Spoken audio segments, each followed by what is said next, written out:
بسم اللہ الرحمن الرحیم نحمده ونصلی ونسلم علی رسولنا الکریم اما بعد۔ الحمدللہ پچھلی نشست میں اور پچھلے درس میں قرآن کریم کی پہلی سورت سورہ فاتحہ کی تفسیر کچھ تشریح کے ساتھ الحمدللہ پائے تکمیل کو پہنچی، اور اس میں کچھ وضاحت جو آیتوں کے سلسلے میں کچھ تشریح تھی الحمدللہ مختصر طور پر جو اللہ کو منظور تھا میں نے آپ کے سامنے پیش کیا۔ قرآن کریم کی پہلی سورت سورہ فاتحہ کو ام القرآن اور ام الکتاب بھی کہا جاتا ہے، اور تمام قرآن کا خلاصہ بھی کہا جاتا ہے، جس کی تشریح پچھلے درس میں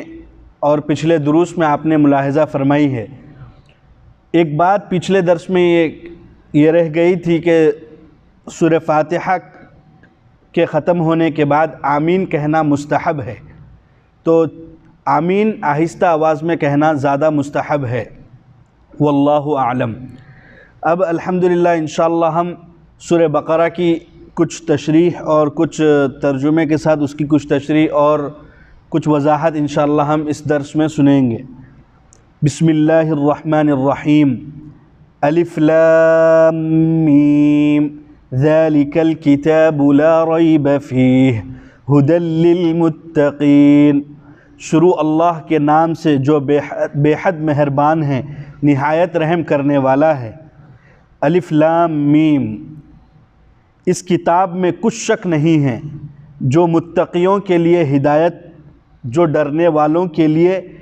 راہ ہدایت بتلاتی ہے، ہدایت کا راستہ بتلاتی ہے۔ یہ رہا کچھ اس کا ترجمہ۔ سب سے پہلی بات سورہ بقرہ کے سلسلے میں، سورہ بقرہ کا نام سورہ بقرہ بعض احادیث میں بھی آیا ہے، اور یہ سورہ کا نام اس وجہ سے رکھا گیا ہے کہ اس میں ایک مذبوحہ گائے جو بنی اسرائیل کے متعلق جو تفصیل کے ساتھ جو اس سورہ میں واقعہ بیان کیا گیا ہے، تو اس میں گائے کا ذکر ہے، تو اس وجہ سے اس سورہ کا نام بقرہ ہے۔ بعض احادیث میں سورہ بقرہ کو بقرہ نہیں کہنا چاہیے، یہ بات آئی ہے جو نامناسب اور غلط ہے۔ سورہ بقرہ کے متعدد فضائل احادیث میں وارد ہوئے ہیں۔ مسلم شریف میں ایک روایت ہے، حضرت ابو ہریرہ رضی اللہ عنہ سے مروی ہے، فرماتے ہیں لا تجعلوا بیوتکم مقابر، کہ تم اپنے گھروں کو قبرستان نہ بناؤ، کیونکہ جس گھر میں سورہ بقرہ پڑھی جاتی ہے شیطان اس گھر سے بھاگ جاتا ہے۔ اور اسی طرح ایک دوسری روایت مسند احمد میں حضرت معقل بن یسار رضی اللہ عنہ سے ہے، فرماتے ہیں کہ رسول اللہ صلی اللہ علیہ وسلم نے فرمایا سورہ بقرہ قرآن کی کوہان ہے اور اس کی بلندی ہے، اس کی ایک ایک آیت کے ساتھ 80 فرشتے نازل ہوئے تھے، بالخصوص آیت الکرسی تو خاص عرش کے نیچے سے نازل ہوئی ہے، اس سورت کے ساتھ ملائی گئی۔ سورہ یاسین قرآن کا دل ہے، جو شخص اسے اللہ تعالیٰ کی رضا جوئی اور آخرت طلبی کے لیے پڑھے گا اللہ تعالیٰ اس کو بخش دیں گے، اور اس سورت کو مرنے والوں کے سامنے پڑھا کرو۔ یہ روایت مسند احمد میں ہے۔ اور اسی طرح ایک روایت حضور صلی اللہ علیہ وسلم سے مروی ہے کہ آپ صلی اللہ علیہ وسلم نے فرمایا سورہ بقرہ پڑھا کرو، اس کا پڑھنا برکت ہے اور اس کا چھوڑنا حسرت ہے اور بد نصیبی ہے، اور اہل باطل اس کے پڑھنے والے پر قابو نہیں پا سکتے۔ قرطبی نے امام حضرت معاویہ رضی اللہ عنہ کے حوالے سے یہ بات نقل کی ہے کہ یہاں اہل باطل سے مراد جادوگر ہیں۔ اسی طرح ابن کثیر نے حاکم رضی اللہ عنہ سے نقل کیا ہے کہ ایک اور حدیث میں ہے کہ حضرت صلی اللہ علیہ وسلم نے فرمایا جس گھر میں سورہ بقرہ پڑھی جائے وہاں سے شیطان بھاگ جاتا ہے۔ اسی طرح مختلف فضائل اس سورت کے متعلق احادیث میں وارد ہوئے ہیں۔ یہ رہا کچھ تفصیلی فضائل، سورہ بقرہ مدینہ میں نازل ہوئی ہے اور سورہ بقرہ مدنی ہے۔ میں نے آپ کو شروع ہی میں کہا تھا کہ مکی اور مدنی کا اس کی تعریف کیا ہے اور اس کا اطلاق کب ہوتا ہے، تو اس کا صحیح معنی میں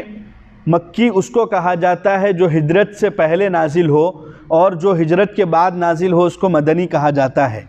یہی تمام مفسرین کرام کی رائے ہے اور یہی سب سے زیادہ صحیح ہے۔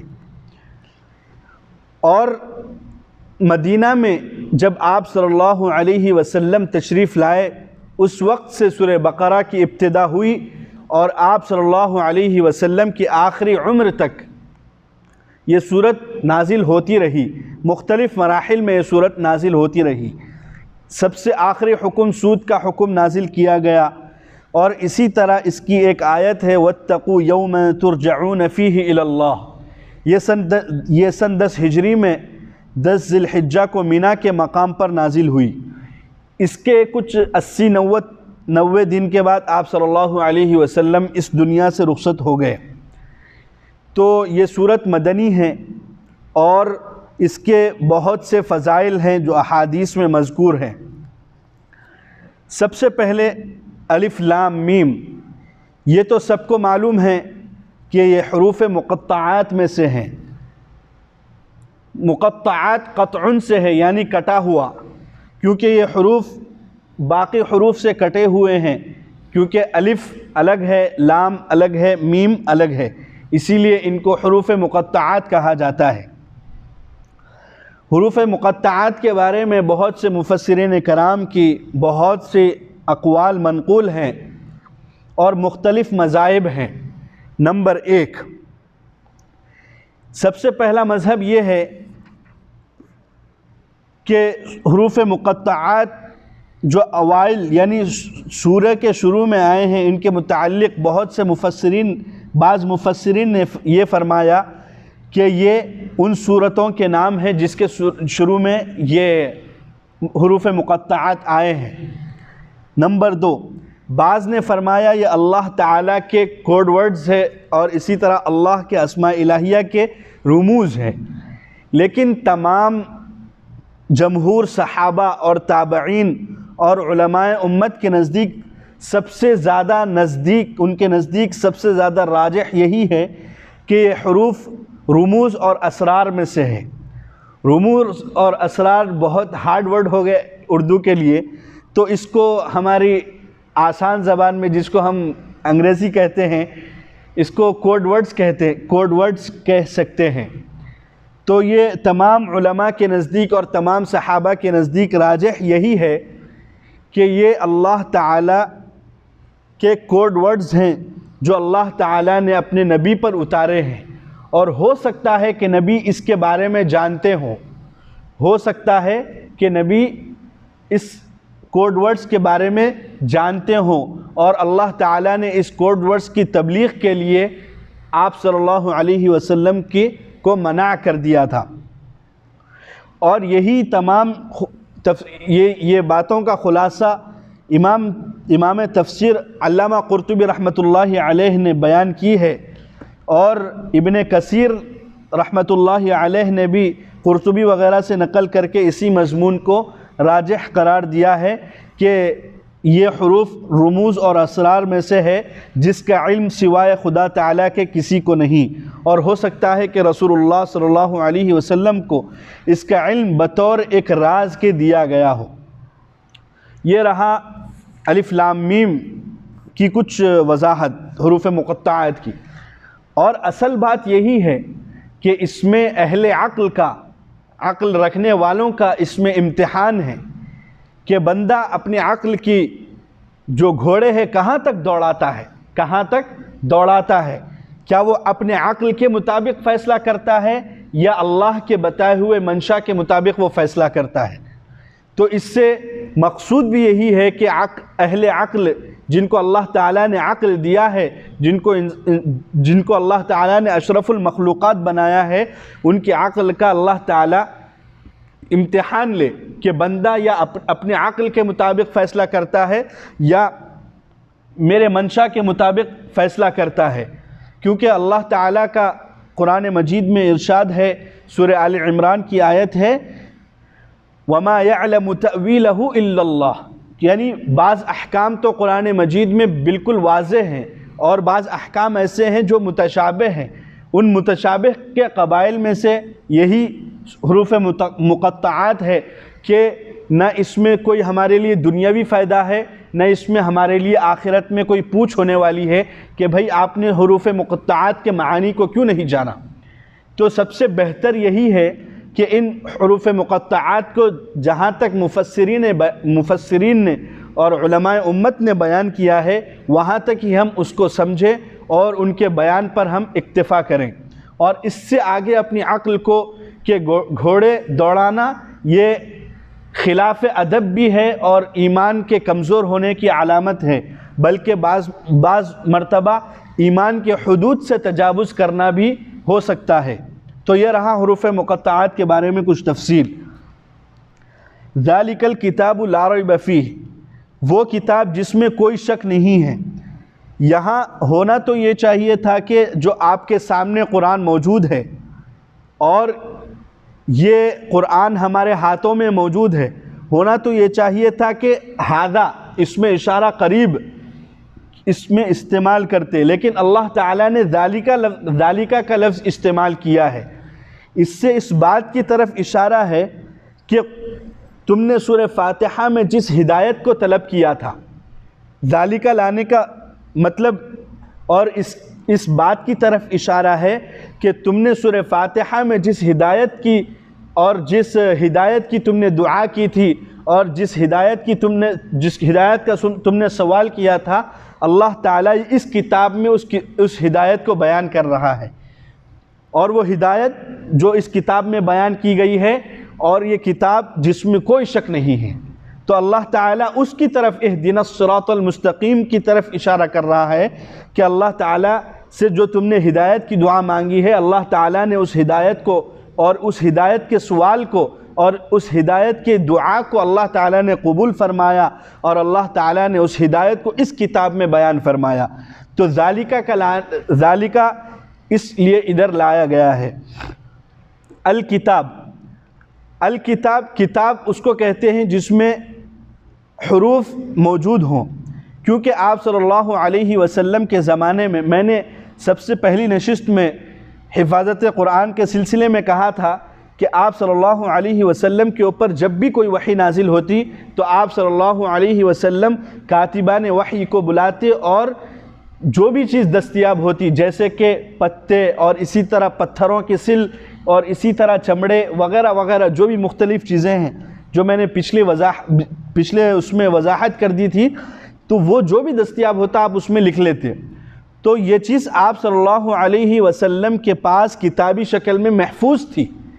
یہ ایسی نہیں ہے کہ اللہ تعالیٰ نے اپنے نبی پر القاء فرما دیا اور نبی نے اس کو بیان کر دیا اور پھر وہ بس لوگوں میں پھیلتا چلے گیا اور ہم تک پھیلتا ہوا آ گیا، ایسا نہیں، بلکہ یہ کتاب جو اس وقت ہمارے پاس موجود ہے، قرآن جس کا نام ہے، اس قرآن کا کاپی اللہ کے نبی صلی اللہ علیہ وسلم کے زمانے میں کتابت رائٹنگ کی شکل میں محفوظ ہو چکی تھی، تو اسی لیے بھی اس میں شک نہیں ہے۔ لا ریب فیہ، اس میں کوئی شک نہیں ہے، کیونکہ دو وجہ سے کسی کلام میں شک ہو سکتا ہے، میری بات میں دو وجہ سے شک ہو سکتا ہے، یا ایک یہ کہ میں غلط بات بولوں، دوسرا یہ کہ میری بات کو جو سنے وہ اس کو غلطی پر محمول کرے، یا اس کا دوسرے الفاظ میں یہ کہہ سکتے ہیں کہ اگر میری بات کو کوئی ناواقف نالائق سنے یا جو بالکل کم عقل ہو وہ سنے اور وہ یہ کہے کہ بھئی یہ تو غلط بات بول رہے ہیں، تو وہ عقل اس کے مطابق نہیں ہے، وہ اس کے عقل کے مطابق نہیں ہے، تو یہ دو وجہ ہو سکتی ہے کسی کلام میں شک ہونے کی۔ سب سے پہلے کہ اس کلام میں غلطی ہو، دوسرا یہ کہ سمجھنے والے کے ذہن میں غلطی ہو۔ تو قرآن کے اندر کوئی غلطی نہیں، یہ تو ہم سب کے نزدیک واضح اور عیاں ہیں، کیونکہ 1400 سال آج ہو چکے ہیں 1440-41 سال ہو چکے ہیں کہ اس کا مقابلہ کسی نے نہیں کیا اور اس کا مقابل کوئی پیش نہیں کر سکا، اور مختلف علماء امت نے اور صحابہ نے اس کو سمجھنے کی کوشش کی، اور اہل علم جو راسخ فی العلم ہیں، جن کا علم پختہ ہے، انہوں نے اس میں یہ کہہ دیا کہ اللہ کی طرف سے ہے، اور انہوں نے اس کے حق ہونے کی گواہی دے دی۔ تو ذالک الکتاب لا ریب فیہ، اس کتاب میں کوئی شک نہیں ہے۔ ھدی للمتقین، متقیوں کے لیے ہدایت ہے، متقیوں کے لیے ہدایت ہے۔ ھدی اس پہاڑ کو کہا جاتا ہے جو راستے میں نشانی کے طور پر ہو، کیونکہ اہل عرب جب سمندری سفر کرا کرتے تھے تو ایک بلند پہاڑ کے ذریعے انہیں یہ معلوم ہوتا تھا کہ یہ علاقہ اس طرف یہ علاقہ ہے، اس طرف یہ علاقہ ہے۔ تو سمندر میں جس طرح بلند چوٹی ہوتی ہے اس کو ہدا کہتے ہیں۔ تو متقیوں کے لیے یہ ایک بلند چوٹی اور ہدایت نامہ ہے، کیونکہ اس کے ذریعے آسانی سے منزل مقصود کی طرف پہنچا جا سکتا ہے۔ اسی لیے تو اہل عرب جو فصحاء اور بلغاء اور جن کی زبان کا کوئی مقابلہ نہیں کر سکتا تھا، وہ اس کے سامنے عاجز آ گئے کہ ہدا کا لفظ استعمال کیا اور الف لام میم کا لفظ استعمال کر کے یہاں یہ بتلایا کہ بھائی جس لفظ سے تم لوگ استدلال کرتے ہو اور جس لفظ سے تم اپنا کلام بناتے ہو، یہ الف لام میم اور اسی طرح الف با تا ثا حروف تہجی ہیں، اسی سے تم اپنا کلام بناتے ہو۔ اللہ تعالیٰ نے خوبصورت انداز میں الف لام میم کو بنایا ہے، تو اس کے اعجاز ہونے کی بھی دلیل ہے کہ اللہ تعالیٰ نے صرف الف لام میم کو پیش کر کر سارے عرب کی قوتوں کو پاش کر دیا، اور اللہ تعالیٰ نے قرآن کے اعجاز ہونے کی دلیل کو پیش کر دیا، اور اس بات کو پیش کر دیا کہ یہی حروف سے میں نے یہی کلام بنایا ہے، میں نے کوئی اوپر سے الگ حروف نہیں لائے، بلکہ تم جس حروف سے اپنا کلام بناتے ہو میں نے بھی وہی حروف سے کلام بنایا ہے۔ تو الف لام میم میں اعجاز ہے۔ اسی طرح ھدی للمتقین، ہدا اس پہاڑی کو کہتے ہیں، اس سمندر میں ایک پہاڑی ہوتی ہے جس سے راستے کو تلاش کیا جاتا ہے، جس سے یہ کہا جاتا ہے کہ بھئی اگر یہ پہاڑی آ گئی تو یہاں سے یہ راستہ جاتا ہے، یہاں سے یہ راستہ، تو ھدی اس پہاڑی اور اس بلند چوٹی کو کہا جاتا ہے۔ تو متقیوں کے لیے اس میں ہدایت ہے، متقیوں کے لیے اس میں ہدایت ہے۔ متقی کون لوگ ہیں؟ اس سلسلے میں یہی ہے کہ متقی وہ لوگ ہیں، اور تقوی اس کو کہا جاتا ہے، تقوی لغت ڈکشنری کے اعتبار سے اپنے آپ کو بچانے کو کہتے ہیں، لیکن اصطلاح شریعت میں جو بھی چیز آخرت کے اعتبار سے نقصان دہ ہو اس سے اپنے آپ کو بچانے کو تقوی کہتے ہیں۔ جو بھی چیز آخرت کے اعتبار سے نقصان دہ ہو اس سے اپنے آپ کو بچانے کو تقوی کہا جاتا ہے۔ تو متقیوں کے لیے اس میں ہدایت ہے۔ اب اللہ تعالیٰ نے آگے ان متقیوں کی صفات بیان کی ہیں کہ آگے آیت میں الذین یؤمنون بالغیب ویقیمون الصلاۃ ومما رزقناہم ینفقون۔ سب سے پہلے اس آیت کا ترجمہ تو سن لیجئے۔ الذین یؤمنون بالغیب، جو لوگ غیب کی باتوں پر ایمان لاتے ہیں، ویقیمون الصلاۃ اور نماز قائم کرتے ہیں، ومما رزقناہم ینفقون اور جو کچھ ہم نے ان کو روزی دیا ہے اور اس میں سے وہ لوگ خرچ کرتے ہیں۔ والذین یؤمنون بما انزل الیک وما انزل من قبلک، اور وہ لوگ جو ایمان لائے اس پر جو کچھ آپ صلی اللہ علیہ وسلم یعنی آپ پر نازل ہوا، وما انزل من قبلک جو آپ صلی اللہ علیہ وسلم سے پہلے جو کتابیں نازل ہوئی ان پر بھی ایمان لاتے ہیں، وبالآخرۃ ہم یوقنون اور آخرت کو وہ یقینی جانتے ہیں، اور آخرت کو وہ یقینی جانتے ہیں۔ اولئک علی ھدی من ربہم، وہی لوگ ہیں جو ہدایت پر اپنے رب کی پروردگار کی طرف سے ہیں، یعنی اپنے پروردگار کی طرف سے وہی لوگ ہدایت پر ہیں۔ وَأُولَئِكَ هُمُ الْمُفْلِحُونَ اور وہی لوگ مراد کو پہنچنے والے اور کامیاب ہیں۔ سب سے پہلی بات یہاں الذین یؤمنون بالغیب، سب سے پہلی بات الذین یؤمنون بالغیب کہ وہ لوگ غیب کی باتوں پر ایمان لاتے ہیں۔ میں نے مضامین قرآن جو سب سے پہلا درس تھا اس میں نے آپ کو قرآن کریم کے متعلق اور قرآن کے مضامین کے متعلق کچھ بتلایا تھا۔ ان میں یہ بات خاص طور پر بتلائی تھی کہ قرآن مجید میں کس طرح کے مضامین بیان کیے گئے ہیں۔ ان میں ایک مضامین یہ ہے کہ علمی تردید کرنا، ان میں ایک مضامین علمی تردید کرنا۔ آپ صلی اللہ علیہ وسلم جس دور میں آپ صلی اللہ علیہ وسلم کو مبعوث کیا گیا اور آپ کو نبوت سے سرفراز کیا گیا، اس دور میں اور قرآن جس وقت نازل ہو رہا تھا اس دور میں مختلف گروہ اور مختلف فرقے پائے جاتے تھے۔ نمبر 1 مشرکین کا، بت پرست لوگ، نمبر 2 یہود، نمبر 3 نصارہ، نمبر 4 مجوسی جو ایران وغیرہ فارس وغیرہ میں موجود تھے، نمبر 5 منافقین، اور اہل ایمان کا ایک 6۔ تو اللہ تعالیٰ نے سب سے پہلے یہاں یہی فرقے کے متعلق ذکر کیا ہے۔ سب سے پہلے نجات یافتہ فرقہ ایمان والوں کے سلسلے میں اللہ تعالیٰ نے بیان کیا ہے۔ پھر اس کے بعد اگلی آیات میں مشرکین کا ذکر ہے، پھر اس کے بعد منافقین کا ذکر ہے۔ یہ تو رہا اس مضامین قرآن کا کچھ خلاصہ۔ تو سب سے پہلے اللہ تعالیٰ نے مؤمنین متقین کی صفات بیان کی اور ایک گروہ کے متعلق بیان کیا کہ ہدایت یافتہ اور متقین کون لوگ ہیں۔ ان کی صفات اللہ تعالیٰ نے بیان کی ہیں کہ جو لوگ غیب کی باتوں پر ایمان لاتے ہیں، جو لوگ غیب کی باتوں پر ایمان لاتے ہیں۔ ایمان لانا، ایمان کس کو کہتے ہیں؟ ایمان اس کو کہتے ہیں کہ کسی کی بات پر اعتبار کر کر، کسی کے بات پر اعتبار کر کر اس کو مان لینا، کسی کے بات پر، کسی کے اعتماد پر یقینی طور سے مان لینے کا نام ایمان ہے لغت میں۔ مثلا ہم نے آپ صلی اللہ علیہ وسلم کی بات کو، آپ صلی اللہ علیہ وسلم کے نبی اور رسول ہونے پر اعتماد کر کے ہم نے اس بات کو مان لیا ہے، تو اس کو کہا جاتا ہے ایمان۔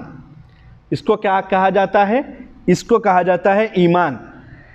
لیکن اللہ تعالیٰ نے ایمان کے ساتھ ایک اور صفت، ایک اور لفظ کا اضافہ کیا ہے کہ غیب، یؤمنون بالغیب۔ تو اللہ تعالیٰ نے ایمان کی تعریف فرمائی ہے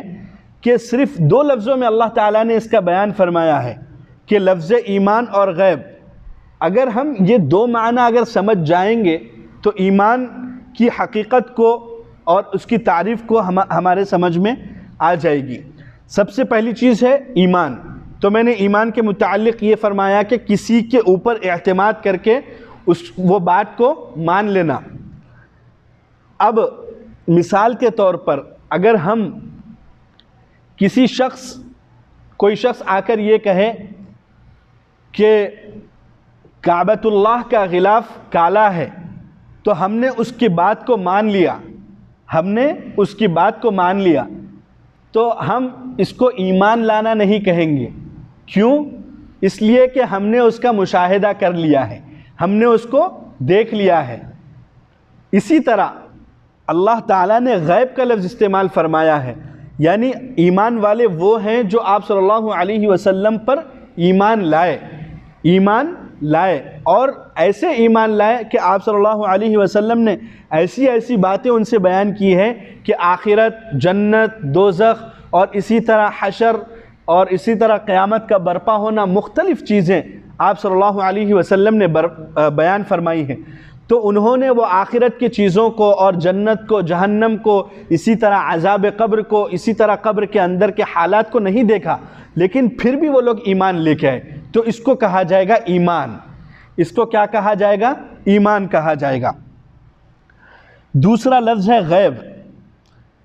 غیب وہ تمام چیزیں جن کی خبر آپ صلی اللہ علیہ وسلم نے دی ہے، اور آپ صلی اللہ علیہ وسلم نے ان کی خبر دی ہے اور ہم لوگ اس کا ادراک نہیں کر سکتے، ہم لوگ اس کو پا نہیں سکتے۔ جیسے کہ ہم لوگ ہاتھ کے ذریعے چھو کر یہ بتلا سکتے ہیں کہ یہ دیوار ہے، اور ہم لوگ ناک کے ذریعے سونگھ کر یہ بتلا سکتے ہیں کہ یہ گلاب کا پھول ہے، اسی طرح یہ گلاب کی خوشبو ہے، یا اسی طرح ہم لوگ آنکھ سے دیکھ کر یہ بتلا سکتے ہیں کہ یہ فلاں چیز ہے یا فلاں چیز ہے، یا اسی طرح ہم لوگ کان سے سن کر یہ بتلا سکتے ہیں کہ یہ چیز یہ آواز فلاں چیز کی ہے، یہ آواز فلاں چیز کی ہے، یا اسی طرح ہم لوگ زبان سے چکھ کر یہ بتلا سکتے ہیں کہ یہ فلاں پھل ہے یا یہ فلاں پھل ہے۔ لیکن یہ جس کو حواس خمسہ کہا جاتا ہے، جس کے ذریعے ہم محسوس کرتے ہیں کوئی بھی چیز، ہاتھ، اسی طرح زبان، اسی طرح ناک، اسی طرح آنکھ اور اسی طرح کان، یہ 5 چیزیں ہیں جس سے ہم کسی چیز کو محسوس کر سکتے ہیں۔ ان 5 چیزوں کے علاوہ ایک اور چیز ہے جس کو کہا جاتا ہے عقل۔ عقل کے ذریعے بھی ہمیں یہ چیز معلوم ہوتی ہے کہ ہاں اس میں لوہے کا استعمال اتنا کیا گیا ہے، اتنا کیا گیا ہے، اتنا کیا گیا ہے۔ لیکن یہ چیز جس کو حواس خمسہ کہا جاتا ہے، اس کے علاوہ آپ صلی اللہ علیہ وسلم جو بھی بات ہمارے درمیان بتلائیں، جیسے کہ جنت کے بارے میں، جہنم کے بارے میں، ہم نے اس کو نہ دیکھا ہے، نہ سونگھا ہے، نہ پکڑا ہے، نہ اس کو زبان سے چکھا ہے، بلکہ صرف آپ صلی اللہ علیہ وسلم کے بات پر اور آپ صلی اللہ علیہ وسلم کے کہنے پر ہم نے ان غیب کی باتوں کو، یعنی جو ہم نے اپنے آنکھوں سے نہیں دیکھا، اپنے حواس سے اس کو نہیں دیکھا، بس ہم نے اس کے اوپر کیا ہے، ایمان لا لیا، تو اس کو کہا جاتا ہے ایمان بالغیب۔ اس کو کیا کہا جاتا ہے؟ ایمان بالغیب۔ کیونکہ جنت، جہنم اور قیامت اور اسی طرح فرشتے اور اسی طرح آسمانی کتابیں اور اسی طرح تمام انبیاء سابقین،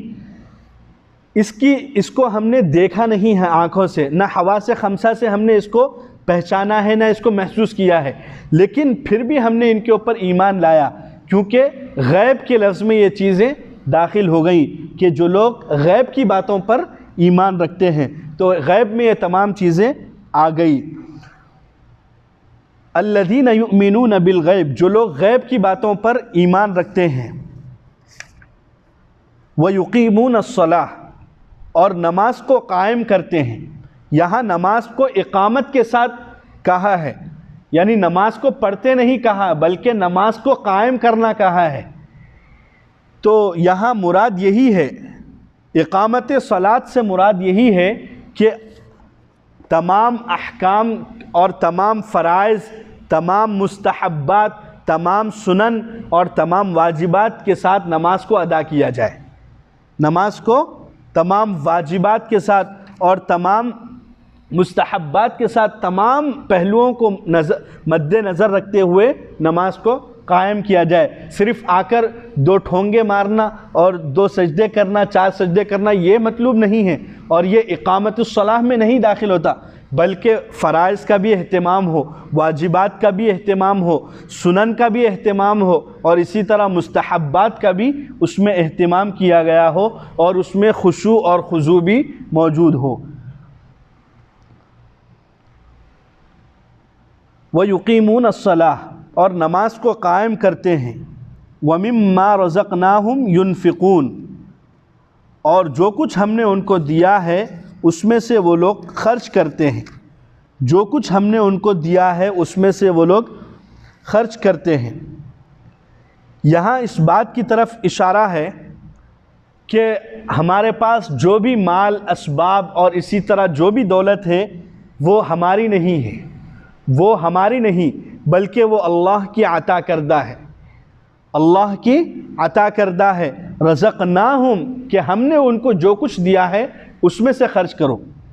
یعنی پہلی بات تو یہ ہے کہ ہم نے تم کو اس چیز کا مالک بنایا ہے، مال و دولت اسی طرح اسباب وغیرہ کا ہم نے تم کو مالک بنایا ہے۔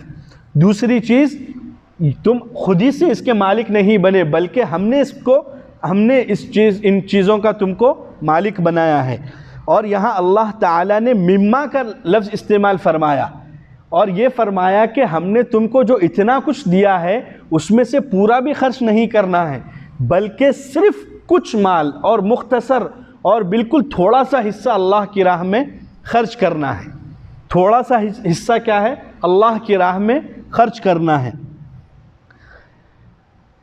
وَمِمَّا رَزَقْنَاهُمْ يُنْفِقُونَ، اور ہم نے جو کچھ ان کو دیا ہے روزی ان میں سے وہ لوگ خرچ کرتے ہیں۔ ينفقون، تو اللہ تعالیٰ نے اس آیت میں اور اللہ تعالیٰ نے سب سے پہلی صورت میں ایمان کو مفصل بیان کیا ہے، ایمان کو بالکل اجمال کے طور پہ، ایمان مجمل کے طور پر بیان کیا ہے کہ مختصر چیزیں یہ ہے کہ ایمان بالغیب، اور اسی طرح ان پچھلی کتابوں پر اور آپ صلی اللہ علیہ وسلم کے اوپر جو کتاب نازل کی گئی ہے مختلف، اور آخرت پر، یہ بالکل مجمل طور پر، بالکل مجمل۔ لیکن سورہ بقرہ کی آخر میں اللہ تعالیٰ نے تفصیل کے ساتھ کن کن چیزوں پر ایمان لانا ہے اس کو وضاحت کے ساتھ، تفصیل کے ساتھ بیان کیا ہے۔ تو یہاں ایک سوال یہ پیدا ہو سکتا ہے آپ لوگوں کو کہ اللہ تعالیٰ نے ایمان کے بعد صرف دو عبادتوں کا ذکر کیا ہے، ایک یقیمون الصلاۃ، نماز کو قائم کرنا، اور دوسرا اللہ کے راستے میں خرچ کرنا۔ تو اس کا جواب یہ ہے کہ سمجھ لیجئے کہ عبادت دو ہوتی ہیں، عبادت کا تعلق دو چیزوں سے ہوتا ہے، نمبر ایک بدن سے، نمبر دو مال سے۔ نمبر ایک بدن سے، نمبر دو مال سے۔ تو بدن کی تمام عبادات اس میں آ گئی، الصلاۃ، یقیمون الصلاۃ میں آ گئی، اور مال کی جتنی بھی عبادتیں ہیں وہ ينفقون اس میں آ گئی ہیں۔ اور اللہ تعالیٰ نے ينفقون فرمایا ہے، اس سے یہاں زکوٰۃ مراد نہیں بلکہ ينفقون سے مراد یہاں نفلی صدقہ ہے، نفلی مال اللہ کے راستے میں خرچ کرنا یہاں مراد ہے، کیونکہ اللہ تعالیٰ نے فرض زکوٰۃ کے لیے اللہ تعالیٰ نے باضابطہ زکوٰۃ کا لفظ استعمال فرمایا ہے۔ واللہ اعلم بالصواب۔ تو اب اس کا ترجمہ شروع سے اب ملاحظہ فرمائیے، الف لام میم، ذالک الکتاب لا ریب فیہ، اس کتاب میں کوئی شک نہیں ہے، ھدی للمتقین، متقیوں کے لیے راہ بتلاتی ہے، الذین یؤمنون بالغیب، جو لوگ غیب کی باتوں پر، بے دیکھی چیزوں پر یقین رکھتے ہیں، وَيُقِيمُونَ الصَّلَاةَ، اور نماز قائم کرتے ہیں، وَمِمَّا رَزَقْنَاهُمْ يُنْفِقُونَ، اور جو کچھ ہم نے ان کو دیا ہے ان میں سے خرچ کرتے ہیں۔ یعنی اللہ نے جو کچھ بھی ہم کو دیا ہے، ہونا تو یہ چاہیے تھا کہ ہم اس کو پورا خرچ کریں، لیکن اللہ تعالیٰ پورے خرچ کرنے کا بھی مطالبہ نہیں کر رہا، بلکہ مختصر کچھ حصہ اس میں خرچ کرنے کی اللہ تعالیٰ مطالبہ کر رہا ہے۔ جان دی ہوئی اسی کی تھی، حق تو یہ ہے کہ حق ادا نہ ہوا۔ تو اللہ تعالیٰ کا بے انتہا فضل و کرم ہے کہ اللہ تعالیٰ نے ہم سے کچھ چیزوں کا مختصر اور تھوڑی چیزوں کا مطالبہ فرمایا ہے۔ الحمدللہ اس وقت جو عمر بن عبدالعزیز رحمۃ اللہ علیہ کے قبر کے سلسلے میں ایک بات جو ہمارے درمیان گشت کر رہی ہے، اس کے سلسلے میں وضاحت کر دینا مقصود ہے کہ عمر بن عبدالعزیز رحمۃ اللہ علیہ خلفائے خمسہ میں سے ہیں اور عادل بادشاہوں میں سے ہے۔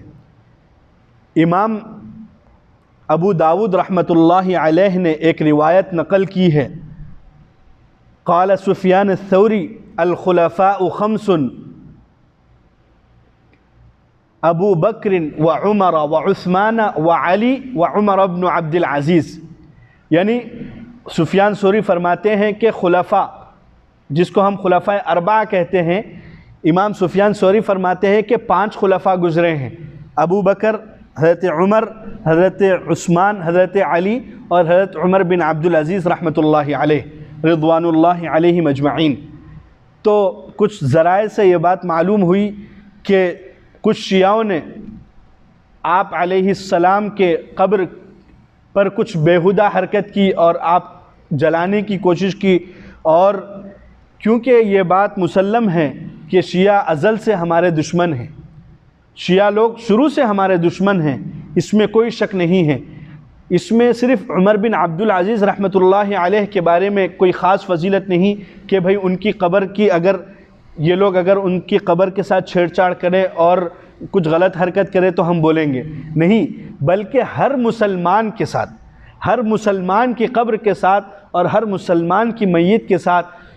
جو کوئی برا عمل کرے گا ہم اس کے سلسلے میں بولیں گے۔ تو ضرورت اس بات کی ہے کہ ہم اس کو خوب سے خوب پھیلائیں، اور جو شیعہ لوگ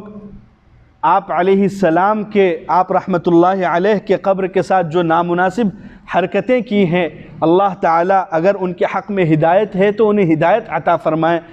ورنہ اللہ تعالیٰ ان کو عبرت کا نمونہ بنا دے، کیونکہ شیعہ لوگ ہمارے دشمن ہیں، اور ہمارے نہیں بلکہ آپ صلی اللہ علیہ وسلم کے بھی دشمن ہیں، اہل بیت کی دشمن ہیں، ہر ایک کے دشمن ہیں۔ اسی لیے ہم سب کو چاہیے کہ عمر بن عبدالعزیز رحمۃ اللہ علیہ کے مزارات اور ان کے اہلیہ فاطمہ بنت عبد الملک بن مروان جو بہت اعلیٰ قسم کی عورت تھی اور آپ رحمۃ اللہ علیہ کے اہلیہ تھی، ان کے قبروں کے ساتھ کچھ نامناسب حرکت کی ہے شیعوں نے، اسی لیے ہم سب